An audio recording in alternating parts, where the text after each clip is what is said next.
హైదరాబాద్కు అతి దగ్గరగా ఉన్నటువంటి ఒక ఆలయం, స్వర్ణగిరి ఆలయం, కొత్త ఆలయం. ఆ వెంకటేశ్వర స్వామి సంబంధించినటువంటి ఆలయాన్ని అక్కడ నిర్మించారు.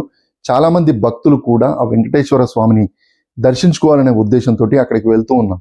సో అక్కడే కొంతమంది దొంగలు క్యాచ్ చేసుకొని మీ విలువైనటువంటి వస్తువులను వాళ్ళు కొట్టేస్తున్నారు. విలువైన వస్తువులు అని చెప్పేసి అంటే మీ బంగారము ఇవి కాదు.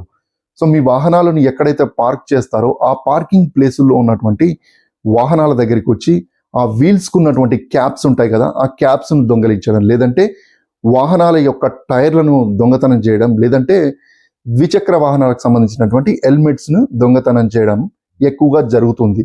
కాబట్టి ఇక్కడ మీరు ఏదైతే డబ్బులు కట్టారో వాళ్ళకి చూపించండి. ఇక్కడ వాహనాలకు సంబంధించినటువంటి దొంగతనాలు జరుగుతున్నాయని చెప్పేసి మీరు వాళ్ళతో చెప్పండి. మేము ఫొటోస్ తీసుకున్నాం, మళ్ళీ తిరిగి వచ్చేసరికల్లా అవి మాయమైపోతున్నాయని చెప్పేసి కొంతమంది భక్తులు దేవస్థానానికి సంబంధించినటువంటి అధికారులకు కూడా ఫిర్యాదు చేశారంట. కానీ వాళ్ళు కూడా త్వరలోనే పట్టుకుంటాం, వాళ్ళకి సంబంధించినటువంటి నిఘాను పెడతాం, సీసీ కెమెరాలు పెడతామని చెప్పేసి వాళ్ళు కూడా చెప్తున్నారు. కానీ భక్తులు మాత్రం కార్లలో మీ విలువైనటువంటి వస్తువులు పెట్టకండి, ఎందుకంటే అక్కడ దొంగలు ఎక్కువగా ఉన్నారు.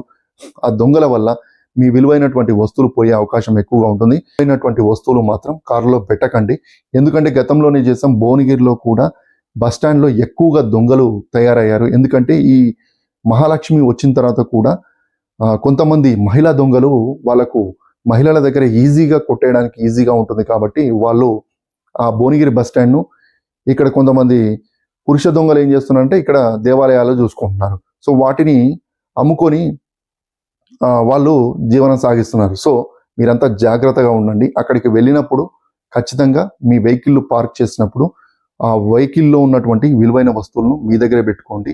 విలువైన వస్తువులు కూడా దేవాలయాలకు తీసుకురాకండి. ఏదైనా డబ్బులు ఉన్నా కానీ మీ దగ్గరే పెట్టుకోండి. సో వాటి ఫొటోస్ తీసుకొని కూడా అక్కడ అడగండి, ఏం కాదు. అవసరం అనుకుంటే పోలీస్ స్టేషన్లో కూడా ఫిర్యాదు చేయండి.